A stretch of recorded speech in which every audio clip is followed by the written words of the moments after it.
Hello friends, how are you all? As know that this is Danish Shair and welcome back to my YouTube channel MDS pharmacy. कैसे हैं आप सब? तो आज का जो हमारा टॉपिक है वो है डी फार्म फर्स्ट ईयर के सब्जेक्ट फार्माकोग्नोसी के चैप्टर 5 का, that is biological source, chemical constituents and therapeutic efficacy of the following categories of crude drugs. यानी कि जो आपका चैप्टर 5 है इसमें बहुत सारी कैटेगरीज हैं और उन कैटेगरीज में बहुत सारे ड्रग्स हैं, बहुत सारे क्रूड ड्रग्स हैं। उन सभी क्रूड ड्रग्स का हमें बायोलॉजिकल सोर्स, केमिकल कॉन्स्टेंट्स और थेरेपेटिक एफिकेसी पढ़नी है। ओके, तो चैप्टर काफ़ी ज़्यादा लेंथी है, इसलिए हम इस चैप्टर 5 को categories wise and lectures wise cover up करेंगे। आज का हमारा लेक्चर फर्स्ट है जिसमें हम जो आपकी फर्स्ट कैटेगरी है लैक्सेटिव, इसको हम कवर अप कर लेंगे। ओके, तो सबसे पहले देखिए हम समझते हैं कि लैक्सेटिव्स होते क्या हैं। लैक्सेटिव्स वो सब्सटेंस होते हैं जो कि कब्ज़ के इलाज के लिए यूज़ किए जाती हैं, उन सब्सटेंसेस को हम लैक्सेटिव्स कहते हैं। या वो सब्सटेंसेस जो कि डेफिकेशन को प्रमोट कराने के लिए यूज़ किए जाते हैं, उन सब्सटेंसेस को हम क्या कहते हैं? लैक्सेटिव्स कहते हैं। ऐसा समझिए आपकी मम्मी ने आपसे सुबह सुबह कहा कि बेटा जा फ्रेश होकर आ। ठीक है, क्या कहा? बेटा जा फ्रेश होकर आ। आप अपनी मम्मी से कहते हैं कि मम्मी मम्मी आती तो है पर आती नहीं। क्या कहते हैं? आती तो है पर आती नहीं। यानी कि आपको ऐसा फील होता है कि मुझे आ रही है लेकिन आपको आती नहीं है। ठीक है, क्यों? क्योंकि रात चाउमीन खाई थी, बर्गर खाया था, पिज़्ज़ा खाया था, मोमोज खाए थे, तो मैदा खाया था। अब वो मैदा क्या हुआ कि लार्ज इंटेस्टाइन का जो पार्ट होता है कॉलॉन, उसमें जाकर चिपक गया। ओके, ये कॉलॉन है लाइक दिस। ओके, वो मैदा कहाँ जाकर चिपक गया? वो मैदा यहाँ जाकर ये चिपक गया, इस तरीके से चिपक गया, जगह जगह चिपक गया। अब क्योंकि मूवमेंट जो है सही तरीके से प्रॉपर हो नहीं रहा, ये मैदा जो आपने खाया वो आगे बढ़ नहीं रहा, तो यहीं पर ये सल रहा है, गल रहा है। ठीक है, गैस बन रही है, पेट में गुड़मुड़ हो रही है, एक तरीके से पेट में क्या हो रही है? मरोड़ सी हो रही है, बम्बार्टमेंट हो रहे हैं, लेकिन उतर नहीं रही। तो इसी को जो है पास आउट कराने के लिए, जो फीकल मैटर है, फीसिस है, इसको पास आउट कराने के लिए कि बॉडी से जो है बाहर निकले, इसको पास आउट कराने के लिए जो ड्रग्स यूज़ की जाती हैं उन्हें हम लैक्सेटिव्स कहते हैं। क्या कहते हैं? लैक्सेटिव्स। ओके, आई बात समझ में? कभी कभी क्या होता है कि वाटर का एब्जॉर्प्शन ज़्यादा हो जाता है। क्या होता है कि जो हमने खाया उसमें से जब वो कॉलॉन में पहुंचा, ठीक है, तो वहाँ पर वाटर का एब्जॉर्प्शन ज़्यादा अमाउंट में हो गया किसी वजह से। ठीक है, कोई ड्रग हमने ऐसी ले ली जिसका एडवर्स इफेक्ट हो गया, या कोई भी चीज़ हमने ऐसी खा ली, या कुछ भी ऐसा हो सकता है कि जिसकी वजह से वाटर का एब्जॉर्प्शन ज़्यादा हो गया और जो स्टूल था, जो फेसिस था, फीकल मैटर था, ठीक है, वेस्ट मटेरियल था, वो क्या हो गया? टाइट हो गया। अब वो उसमें उतरने का नाम नहीं ले रहा, बाहर निकलने का नाम नहीं ले रहा। तो कैसे वो पास आउट हो, बॉडी से बाहर निकले? तो उसको बॉडी से पास आउट कराने के लिए, बाहर निकालने की जो ड्रग्स दी जाती हैं उन्हीं को हम कहते हैं लैक्सेटिव्स। आगे बात समझ में? लैक्सेयर, जो लैक्सेटिव्स है ये लैटिन वर्ड लैक्सेयर से निकला है, जिसका मतलब होता है टू लूजन, यानी कि ढीला कर देना। क्या ढीला कर देना? स्टूल, जो स्टूल है, जो फीकल मैटर है, फीसिस है, उसको ढीला कर देना। Laxatives are the substances, laxatives वो सब्सटेंस होते हैं दैट लूज स्टूल्स, जो कि स्टूल्स को क्या कर देते हैं? लूज कर देते हैं, ढीला कर देते हैं, ताकि कि वो एकदम से बाहर निकल सके। एंड इंक्रीज बोवल मूवमेंट्स, और बोवल मूवमेंट्स को इंक्रीज कर देते हैं ताकि कि वो एकदम से बाहर निकल जाए। ठीक है, तो कब्ज़ हो गया भाई, तो कब्ज़ की ट्रीटमेंट में जो ड्रग्स दी जाती हैं उन्हें हम लैक्सेटिव्स कहते हैं। The substances that are used to treat and prevent constipation, वो सब्सटेंसेस जो कि ट्रीट करने के लिए, इलाज करने के लिए, एंड प्रिवेंट या बचने से, उसके होने से बचने के लिए, किसके? कॉन्स्टिपेशन के, कब्ज़ के होने के से बचने के लिए या उसके इलाज के लिए जो ड्रग्स, वो जो सब्सटेंसेस दिए जाते हैं उनको हम कहते हैं laxatives. The substances which promote defecation, वो सब्सटेंस जो कि डेफिकेशन को प्रमोट करते हैं आर नोन एज लैक्सेटिव्स, उन सब्सटेंसेस को हम लैक्सेटिव्स कहते हैं। अब डेफिकेशन आप समझते हैं, मीन जिस तरीके से यहाँ पर आपको डायग्राम में ये दिखा कि इसमें मीन्स जो वेस्ट मटेरियल है, जो फीसिस है, फीकल मैटर है, उसका बॉडी से पास आउट होने का जो प्रोसेस होता है उसको हम कहते हैं डेफिकेशन। तो इस प्रोसेस को क्या कर देते हैं? प्रमोट कर देते हैं ये ड्रग। ओके, तो लैक्सेटिव आया बात समझ?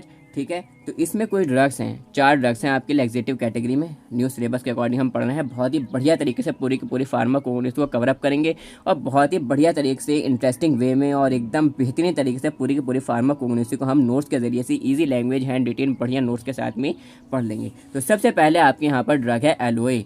कौन नहीं जानता एलोए को, घी कुंवार अक्सर घरों में पाया जाता है। ओके, तो हर ड्रग की हमें बायोलॉजिकल सोर्स, केमिकल कॉन्स्टिट्यूएंट्स और थेरेपेटिक एफिकेसी को बहुत ही बढ़िया तरीके से पढ़ना है। आउट ऑफ सिलेबस हमें पढ़ना नहीं है और सिलेबस को छोड़ना नहीं है। इस क्राइटेरिया को हम साथ में लेकर चलेंगे। पूरा का पूरा सिलेबस बहुत ही बढ़िया तरीके से हम कवर अप करेंगे। पिछले के जो हमारे पीछे के 4 चैप्टर्स हैं उनको हमने ऑलरेडी कवर अप कर लिया है। अगर आपने वो चैप्टर्स नहीं देखे तो उनको भी आप देख लें।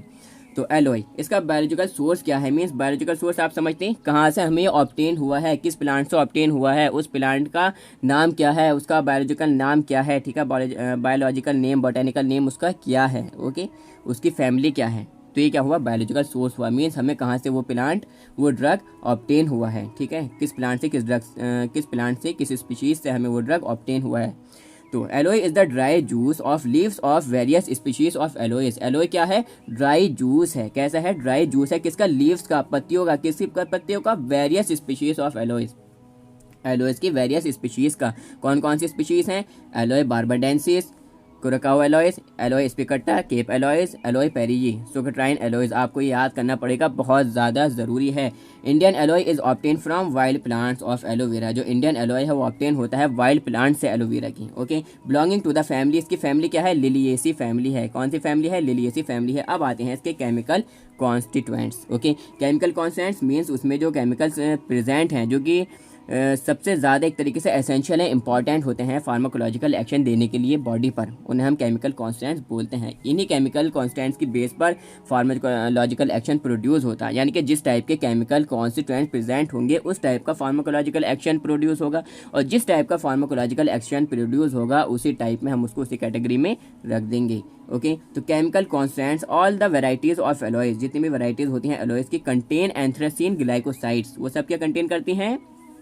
एंथ्रासीन ग्लाइकोसाइड्स कंटेन करती हैं। The chief constituents of aloe are, chief constituents हैं एलोए के वो कौन कौन से हैं? Aloin, glycosides and aloe resin.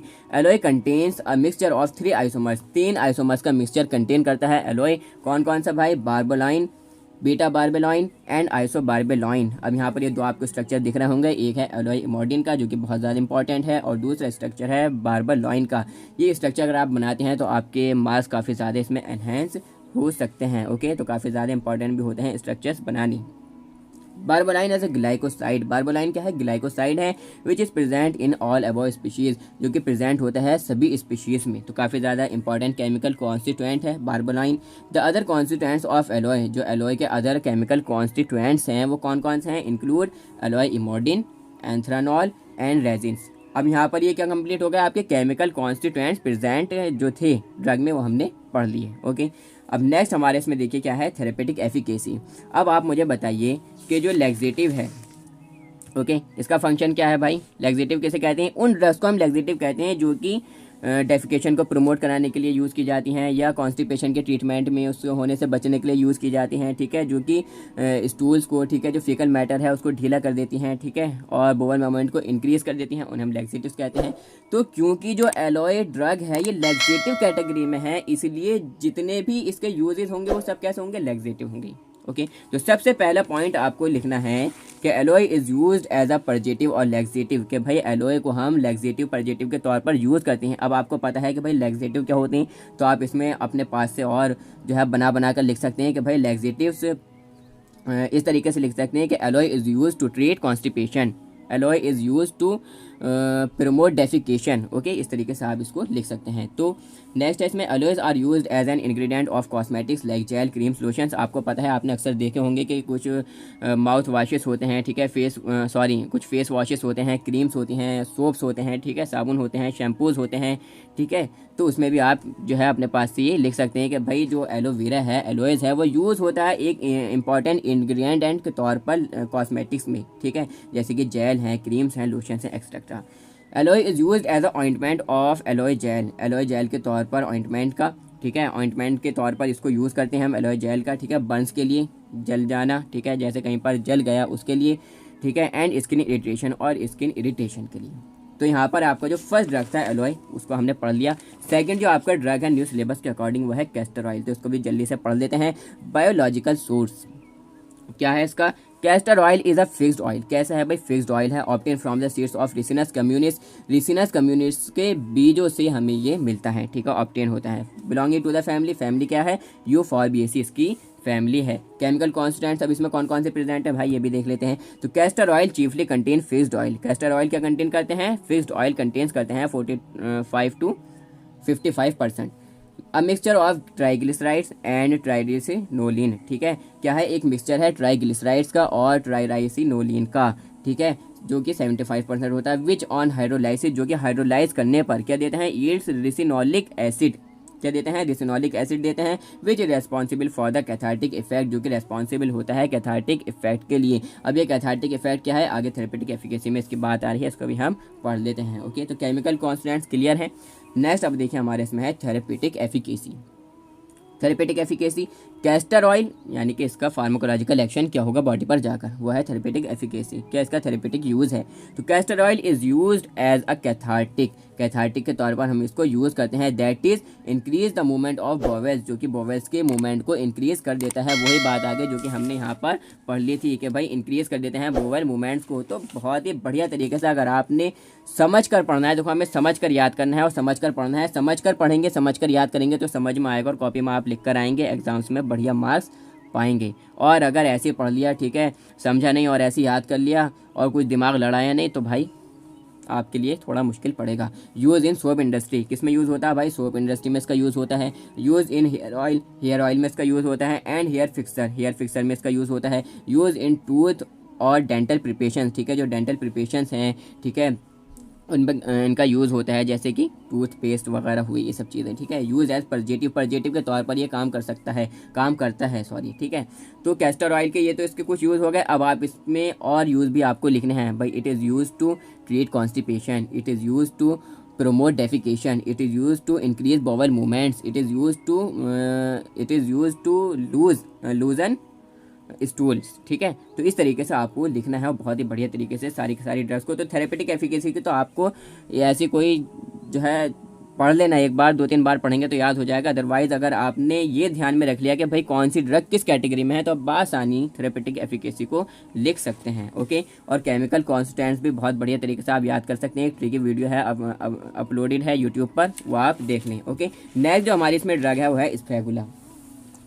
Okay, तो इसका बायोलॉजिकल सोर्स क्या है? स्फेगुला कंटेन्स ऑफ ड्राइड सीड्स, क्या है? ड्राइड सीड्स कंटेन करती हैं ऑफ द प्लांट, कौन से प्लांट के? नेम नोन एज प्लांटेगो ओवेटा फॉर्स्की, ठीक है, ये प्लांट का नाम है। इसके बीजों से हमें ये ड्रग ऑब्टेन होता है। Belonging to the family, family क्या है? प्लांटिजिनेसी। केमिकल कॉन्स्टिट्यूएंट्स में कौन कौन से प्रेजेंट है? स्फेगुला सीड्स कंटेन 10% म्यूकिलेज, 10% म्यूकिलेज कंटेन करता है इन देयर एपिडर्मिस, अपनी एपिडर्मिस में। द प्रिंसिपल कॉन्स्टिट्यूएंट, जो प्रिंसिपल कॉन्स्टिट्यूएंट्स हैं, मेन कॉन्स्टिट्यूएंट्स हैं जो कि प्रेजेंट होते हैं म्यूकिलेज में, वो कौन से हैं? Are pentosan and aldobionic acid, pentosan and aldobionic acid, ये दो प्रिंसिपल कॉन्स्टिट्यूएंट्स हैं। ओके, नेक्स्ट हमारी देखिए इसमें आती है थेरेपेटिक एफिकेसी, यानी कि इसका क्या फार्माकोलॉजिकल एक्शन है, बॉडी पर जाकर क्या इफेक्ट देगी। तो इन डायसेंट्री एंड डायरिया, ठीक है, डायरिया आप समझते हैं, लूज मोशन, दस्त लग गए, ठीक है, उसको हम कहते हैं diarrhoea. It act as preventing irritation, ठीक है, इरिटेशन को से बचने के लिए यूज़ किया जाता है। And also in the treatment, use in the treatment of pile, pile आप समझते हैं बवासीर, बवासीर के ट्रीटमेंट में इसका यूज़ किया जाता है। It is use in as a stabiliser in ice cream factories में, स्टेबलाइजर के तौर पर इसका यूज़ किया जाता है। It is use in the treatment of chronic constipation, chronic constipation के ट्रीटमेंट में इसका यूज़ किया जाता है, ठीक है। It is use as a laxative के तौर पर due to bulk and demulcent effect की वजह से इसका यूज़ किया जाता है। तो ये था स्फेगुला। अब जो लास्ट ड्रग है इसमें वो है सेना। ओके, और ये चैप्टर आपका, सॉरी, ये जो कैटेगरी है लैक्सेटिव ये हो जाएगी कंप्लीट। सेना का बायोलॉजिकल सोर्स क्या है? सेना जो ड्रग है काफ़ी ज़्यादा इंपॉर्टेंट ड्रग है, तो इसको आप मस्ट याद करें। ओके, तो बायोलॉजिकल सोर्स सेना is the dried leaflets of the plants. सेना जो है ड्राइड लीफलेट्स होती हैं प्लांट की, ठीक है, हमें जो ऑब्टेन होता है कौन से प्लांट से? कैशिया अंगस्टिफोलिया वीन, ठीक है, इंडियन सेना। कैशिया अंगस्टिफोलिया के जो पत्ते होते हैं, लीफलेट्स होते हैं, उनसे ड्राइड लीफलेट्स जो होते हैं उनसे हमें ये ड्रग ऑब्टेन होती है। Belonging to the family, family कौन सी है? लेगुमिनोसी, ठीक है, लेगुमिनेसी फैमिली है। अब जो मैंने आपको पहले बताया कि भाई ट्रिकी वीडियो में मैंने ये भी बताया है कि फैमिलीज़ आपको किस तरीके से याद करनी है। ओके, उस ट्रिकी वीडियो को आप देखें, जिसका लिंक भी मैं वीडियो के डिस्क्रिप्शन बॉक्स में दे दूंगा, वहाँ से आप उसको बआसानी देख सकते हैं। तो उसमें मैंने फैमिलीज़ को याद करने की ट्रिक्स, केमिकल कॉन्स्टेंट्स को याद करने की ट्रिक और थेरेपेटिक एफिकेसी को याद करने की ट्रिक वहाँ पर मैंने यूजेस को याद करने की ट्रिक बताई है। ओके, केमिकल कॉन्स्टेंट्स में कौन कौन से प्रेजेंट हैं भाई? सैना लीव्स, जो सैना की पत्ती होती है, कंटेन्स मेनली, क्या कंटेन करती है? Mainly anthraquinone glycosides. क्या कंटेन करती है? एंथ्राक्विनोन ग्लाइकोसाइड्स कंटेन करती है। Leaves contain rhein, leaves contain करते हैं leaves, aloe emodin and kaempferol contain करते हैं। ये एलोई इमोडिन जो कि इंपॉर्टेंट है, इसका ये स्ट्रक्चर है। ओके, तो नेक्स्ट देखिए हमारे इसमें आते हैं थेरेपेटिक एफिकेसी। तो यूज एज अ परजेटिव के तौर पर यूज़ होता है, यानी कि लैक्सेटिव के तौर पर हम इसका यूज़ करते हैं। Use in case of habitual constipation, जिनको लगातार एक तरीके से कॉन्स्टिपेशन की कब्ज़ की शिकायत रहती है, उसके ट्रीटमेंट में इसका यूज़ होता है। It is use as stimulant cathartic के तौर पर हम इसका यूज़ करते हैं। कैथार्टिक आपने समझ लिया कि वो ड्रग जो कि इंक्रीज़ कर देते हैं मूवमेंट को बोवेल्स के, ठीक है, वही बात है लैक्सेटिव वाली। Senna is use for irritable bowel syndrome में के लिए इसका यूज़ होता है, हेमोरॉइड्स के लिए एंड वेट लॉस में इसका ट्रीटमेंट में इसका यूज़ होता है। It is use to treat constipation, कब्ज़ के इलाज के लिए इसका यूज़ होता है। And also to clear the bowels, और जो बोवेल है उसको क्लियर करने के लिए, यानी कि जो रेक्टम है, ठीक है, उसको क्लियर करने के लिए, उसको साफ़ करने के लिए, या जो फेसिस हैं उसको बाहर निकालने के लिए बिफोर डायग्नोस्टिक टेस्ट, कुछ डायग्नोस्टिक टेस्ट हैं जैसे कि कोलोनोस्कोपी, वो टेस्ट हमें परफॉर्म करना है, ठीक है, तो ताकि कि वो बढ़िया तरीके से टेस्ट परफॉर्म हो जाए, ठीक है, तो उसके लिए रेक्टम को एक तरीके से खाली करने के लिए इन ड्रग्स का यूज़ होता है, सैना वगैरह का। तो ये 4 ड्रग्स थे आपके इसमें लैक्सेटिव कैटेगरी में, जिनको हमने बहुत ही बढ़िया तरीके से पढ़ लिया। नेक्स्ट जो आपकी इसमें कैटेगरी है वो है कार्डियोटॉनिक्स, जिसको हम लेक्चर सेकंड में कवर अप करेंगे। 2 ड्रग्स है इसमें, डिजिटैलिस एंड अर्जुना, इसको भी बहुत बढ़िया तरीके से हम पढ़ लेंगे। ओके, तो अगर आपको ये नोट्स चाहिए तो आप मुझे मैसेज करें व्हाट्सएप पर, ठीक है, या आप इंस्टाग्राम पर, टेलीग्राम पर मुझे व्हाट्सअप करें, जिसका नंबर और लिंक्स भी मैं टेलीग्राम के, इंस्टाग्राम के वीडियो के डिस्क्रिप्शन बॉक्स में दे दूंगा। वहाँ से आप मुझे मैसेज कर सकते हैं और नोट्स को बाय कर सकते हैं, और बाय कर प्रिंट आउट कराकर यूट्यूब लेक्चर से बहुत ही बढ़िया तरीके से समझ सकते हैं। आज के लिए बस इतना ही। Thanks for listening carefully, that's all.